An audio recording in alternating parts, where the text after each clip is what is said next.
Hello, class. Back for History 101.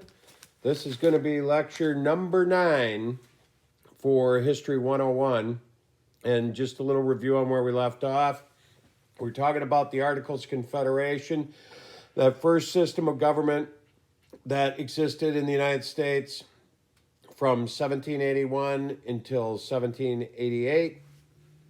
What a failure it was. Talked about the reasons. The federal government was too weak, no power of taxation. States could regulate interstate commerce. There were 14 forms of currency.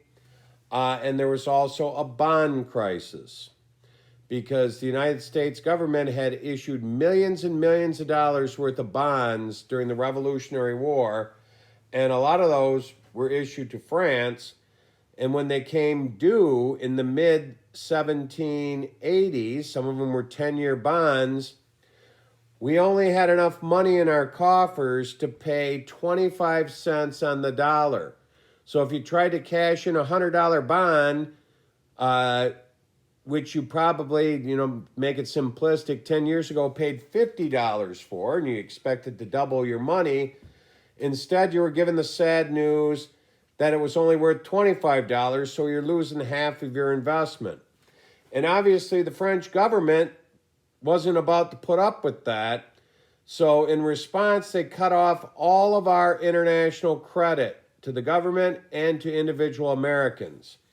So now we're in dire straits because we're a broke, essentially third world nation, fresh off a revolution with a disorganized government and now no credit.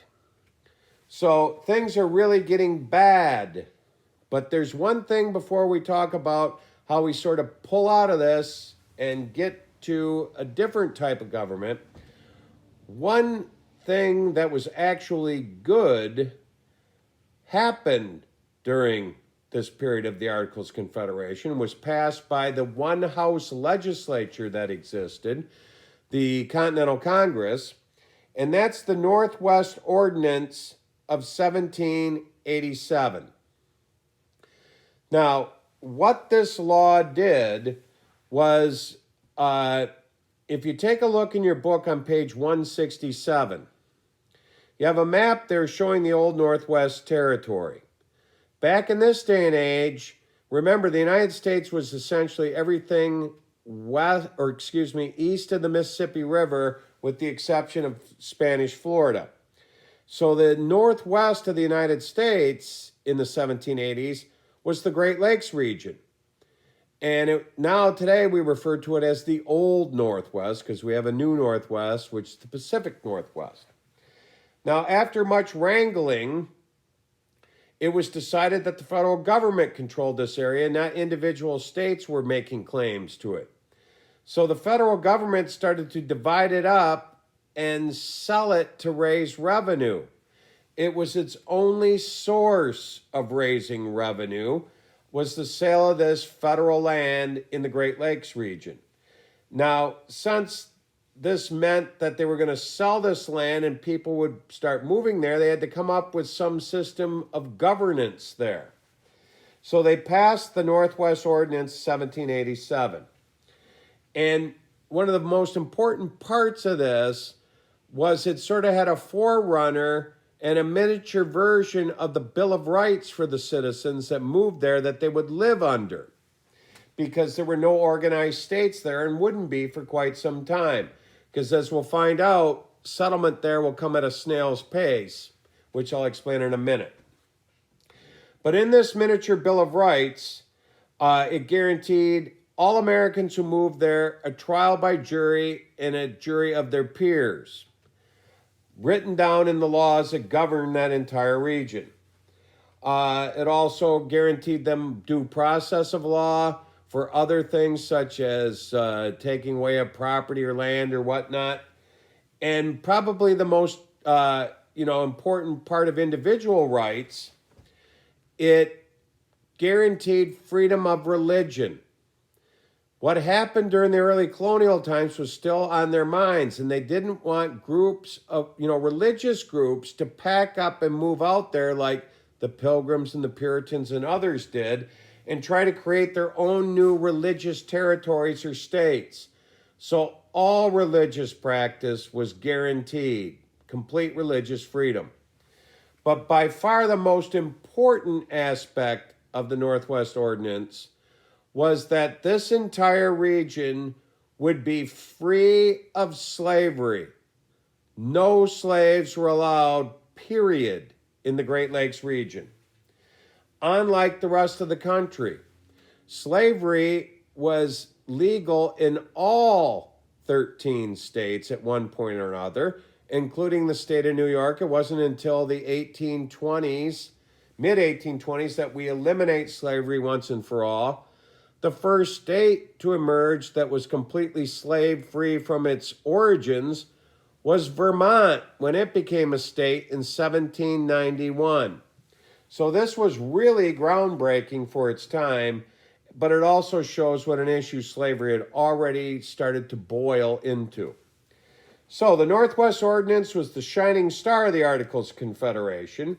So what we want to talk about next is a very important meeting that'll take place in Annapolis, Maryland in 1786. By the time 1786 rolls around, the country's in crisis.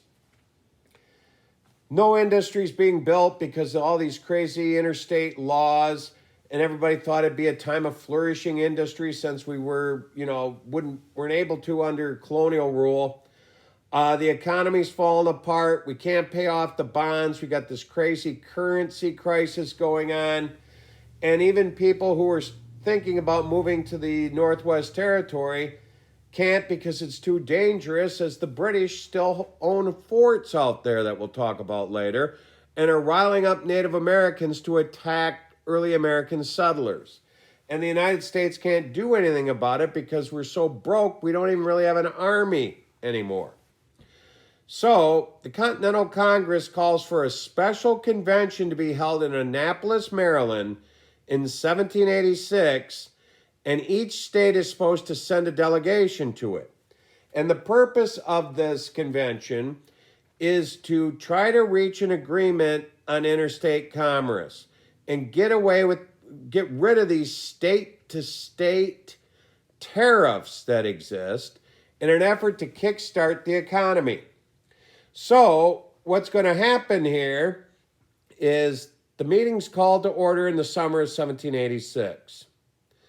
Unfortunately, only 12 guys show up to this meeting, representing 5 states. That's all that would send delegations. Kind of shows how apathetic people were. By this point in 1786, a lot of people were writing off the brand new country. A lot of people thought, hey, maybe it'll split into several different countries. Maybe New England will be its own country. Maybe Virginia will be its own country because Virginia was thriving. Who knows what's going to happen? Maybe England will just come back in and take over the whole mess. Who knows? So there's a lot of apathy out there.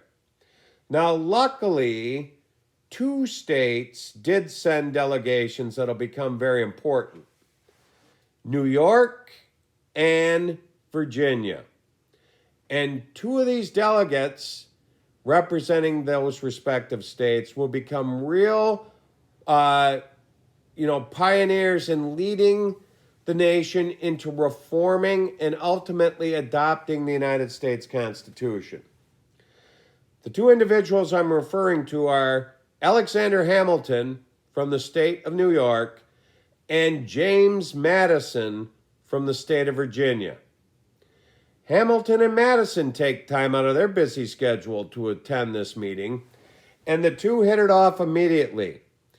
At this point in history, both of them are members of a faction, or today we'd call it an interest group, because we don't have any political parties yet, known as Federalists.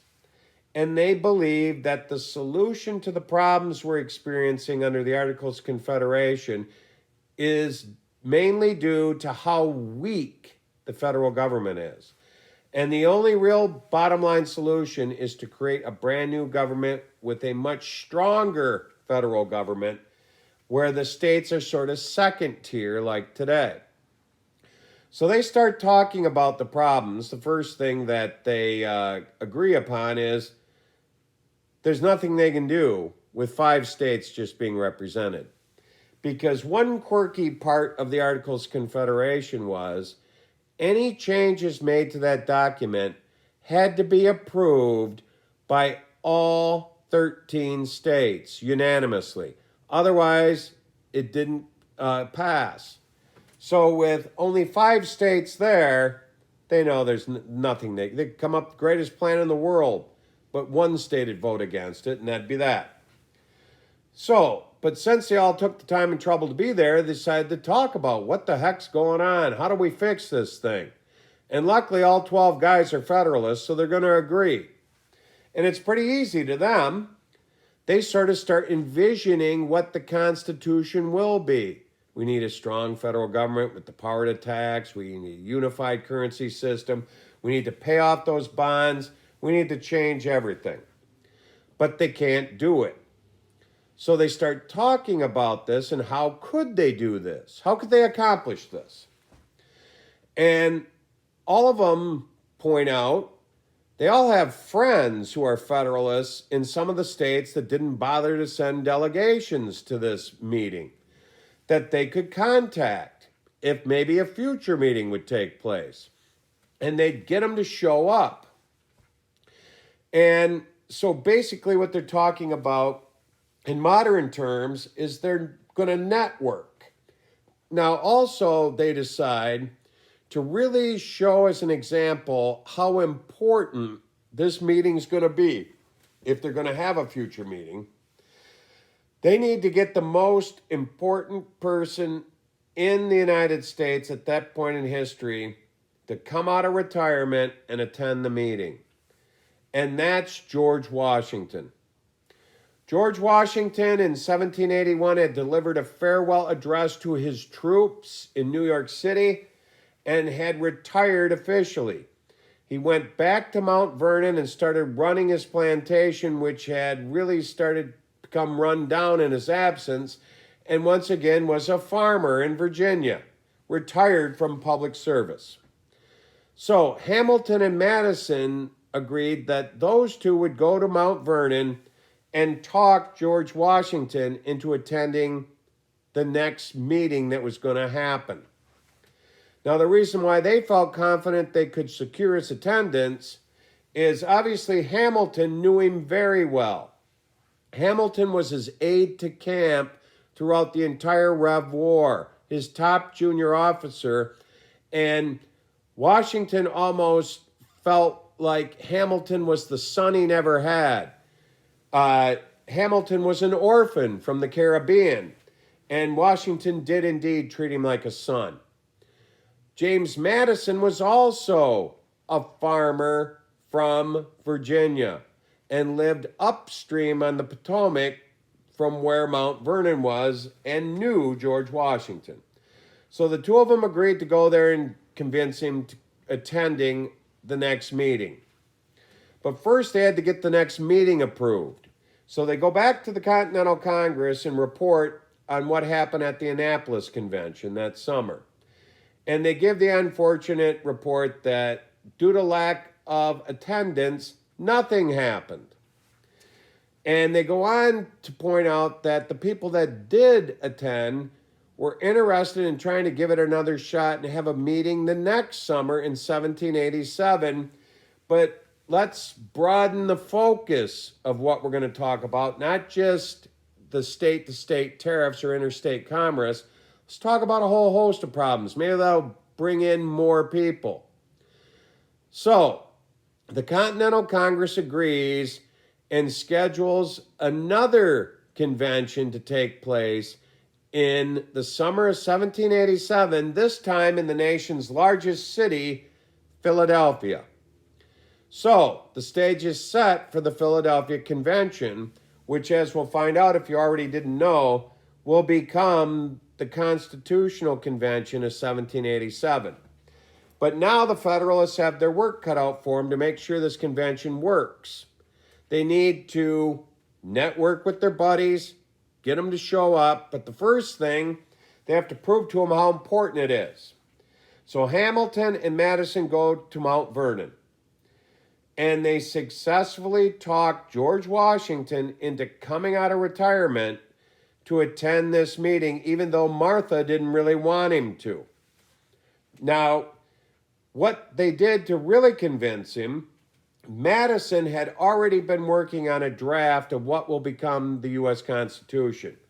And if you didn't know this, you'll soon find out.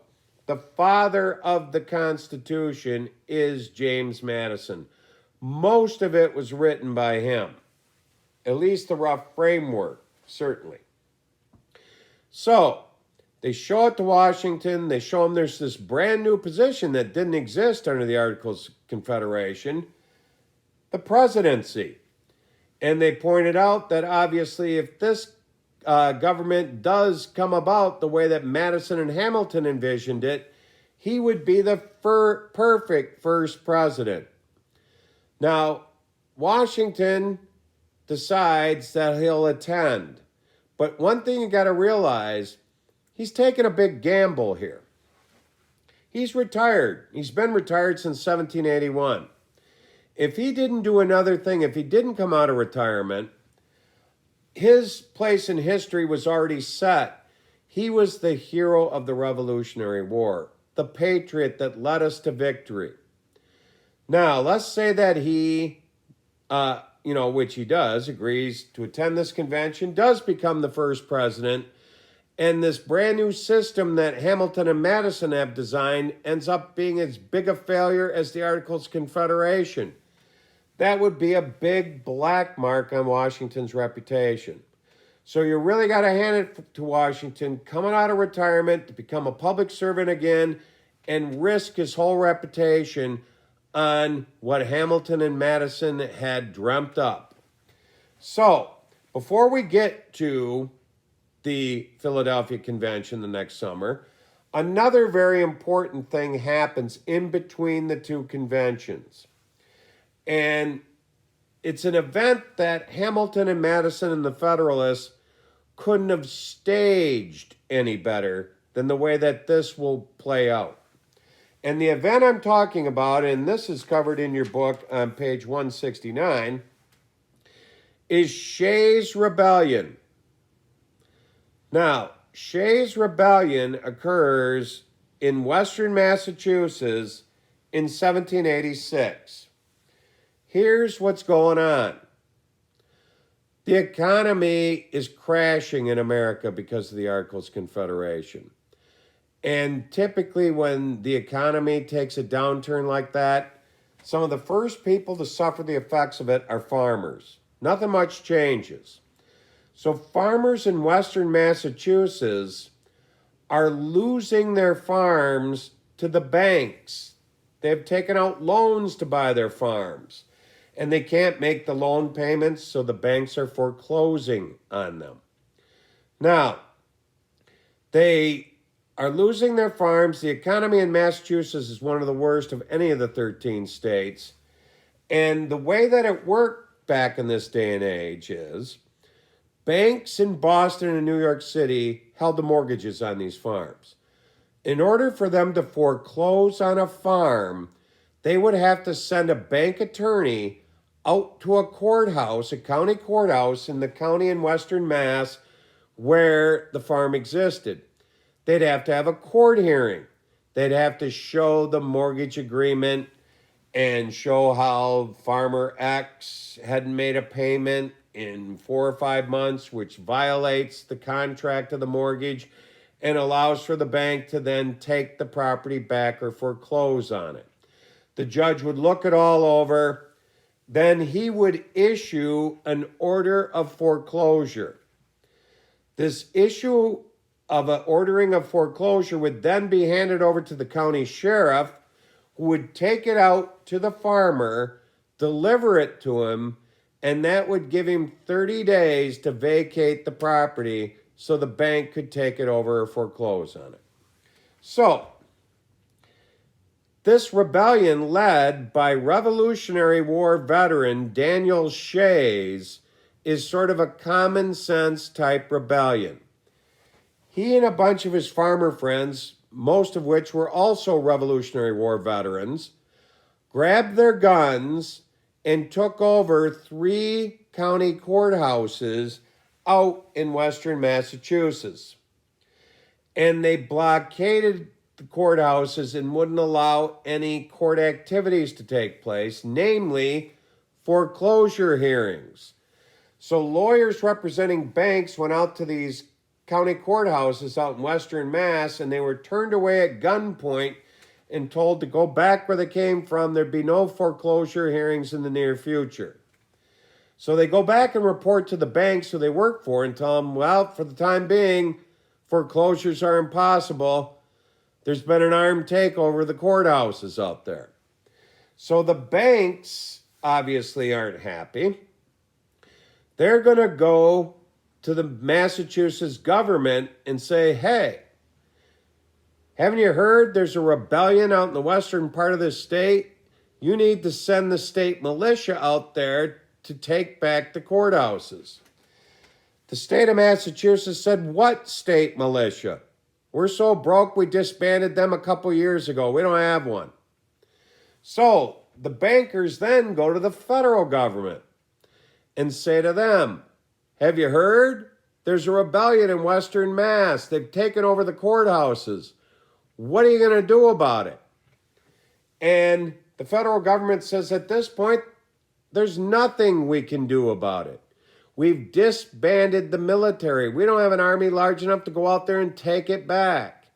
We can go to the Continental Congress and ask them to approve special funding to create a force to do that.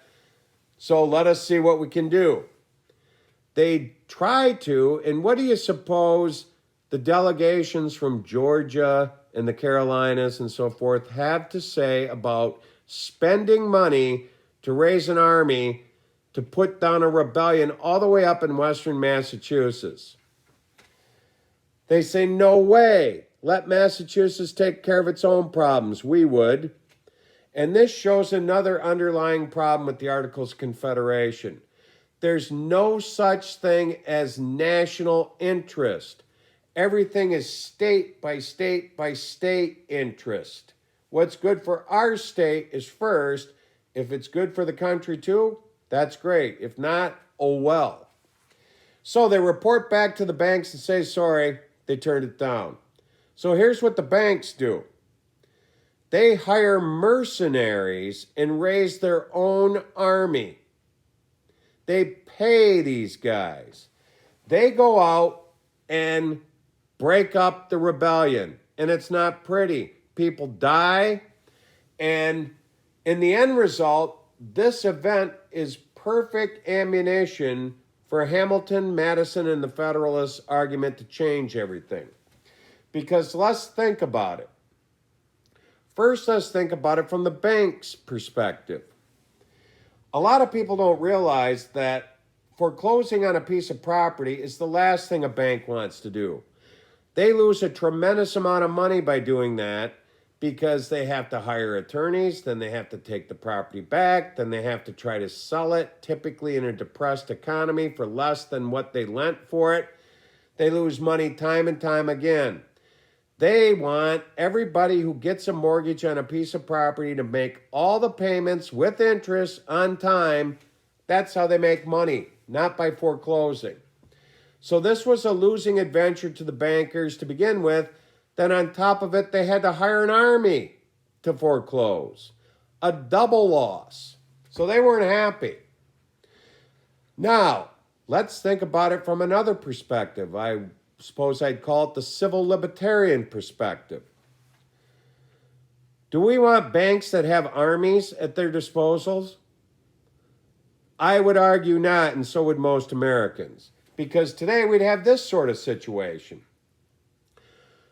Let's say that you have a credit card and you rack up a lot of debt, buy a whole bunch of things, then you can't pay for it.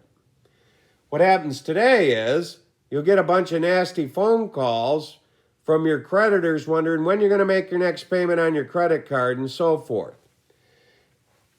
It's annoying, but it beats the alternative. If banks had armies, instead of having somebody call you and bug you, they might send 3 gentlemen over to your house with AK-47s armed to come in and take back their property. They'd knock on the door, ask who you were, and say, okay, please step aside because that refrigerator, couch, and television belongs to the bank and we're here to get it. If you don't like it, we'll shoot you. Want to live in a world like that? That's the world we were headed for. So, this really solidifies a lot of people on the Federalist side of the argument. The banking industry believes the Articles of Confederation are a failure. They gotta go. It's caused all these problems. Regular people like you and I are going banks with armies? I don't think so. This system is a failure and it's gotta go. So that's the climate moving into the convention that's going to be called to order in May of 1787 in Philadelphia. So that's where we'll pick up with our next lecture here in a few minutes. I'll get back with you. Thanks for listening to me. Talk to you soon.